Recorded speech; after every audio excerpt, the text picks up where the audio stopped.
अध्याय 2 में बताया गया कि मृत्यु के बाद आत्मा शरीर से अलग होकर यमदूतों के साथ आगे की यात्रा शुरू करती है।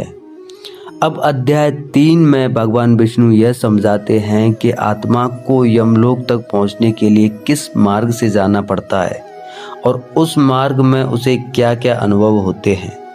यही मार्ग यम मार्ग कहलाता है। गरुड़ जी पूछते हैं, हे प्रभु, जिस मार्ग से आत्मा यमलोक जाती है वह कैसा होता है?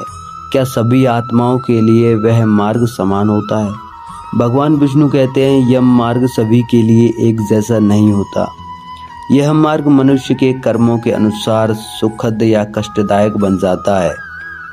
यम मार्ग वह सूक्ष्म मार्ग है जिससे होकर आत्मा भौतिक संसार को छोड़कर यमलोक की ओर बढ़ती है। यह मार्ग न तो स्थूल और न ही पृथ्वी जैसा। यम मार्ग पर आत्मा थकी हुई होती है, भय और स्मृति से घिरी होती है, अपने कर्मों को लगातार याद करती है। यही आत्मा को अपने जीवन की वास्तविकता का पूर्ण बोध होता है।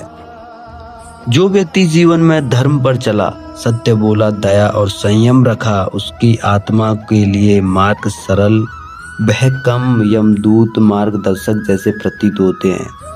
ऐसी आत्मा यम मार्ग को कम कष्ट में पार करती है।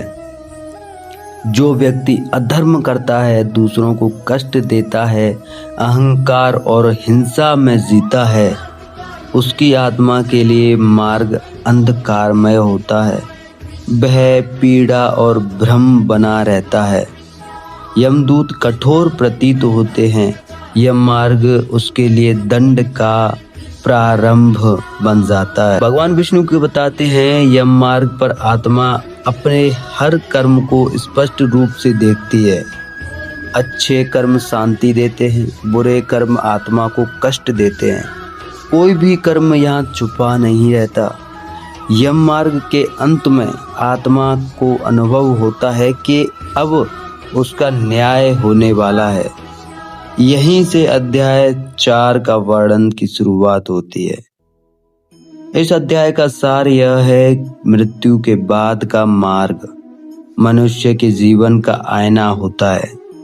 जिसने जीवन धर्म से जिया उसके लिए यात्रा सरल होती है। जिसने अधर्म किया उसके लिए वही मार्ग दंड बन जाता है।